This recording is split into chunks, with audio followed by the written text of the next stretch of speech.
দেশে বর্তমানে বেকারের সংখ্যা 1,08,00,000 আর ন্যূনতম স্নাতক ডিগ্রিধারী বেকার 26 লাখ।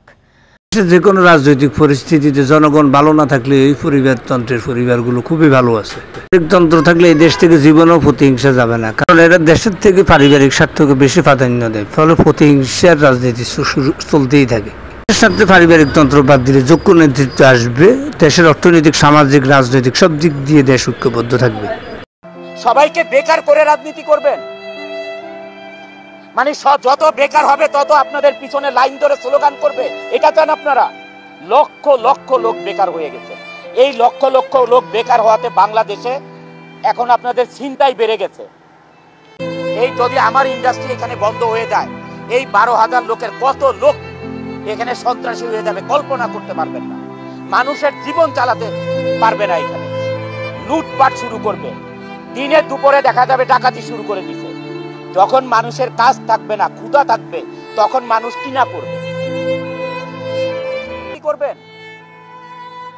মানে যত বেকার হবে তত আপনাদের পিছনে লাইন ধরে স্লোগান করবে, এটা চান আপনারা? একজন সাধারণ মানুষ হিসেবে কিছু কথা বলতে চাই। কেন আমাদের দেশটা এত অস্থির হয়ে উঠেছে? প্রতিদিন খবরের পাতায় আর টিভি স্ক্রিনে শুধু মিছিল, বিক্ষোভ আর সংঘাত। আমরা তো এমন দেশ চাইনি। আমরা তো চেয়েছিলাম এমন একটি দেশ যেখানে আমরা নিশ্চিন্তে চলাফেরা করতে পারবো, আমাদের সন্তানেরা নিশ্চিন্তে স্কুল যেতে পারবে, আমরা শান্তিতে ঘুমাতে পারবো। আমাদের তো একটাই চাওয়া ছিল, তা হচ্ছে শান্তি। কিন্তু আজ যা দেখছি তা আমাদের স্বপ্নের বাংলাদেশকে ক্রমশ অন্ধকারে ঢেকে দিচ্ছে। রাজনীতির এই খেলায় সাধারণ মানুষ কোথায় দাঁড়িয়ে আছে? আমরা যারা রাজনীতি বুঝি না, আমাদের কি দোষ? আমরা তো চাই শান্তিতে বাঁচতে। এই দেশটা আমাদের, এই মাটি আমাদের, এই মানুষগুলো আমাদের।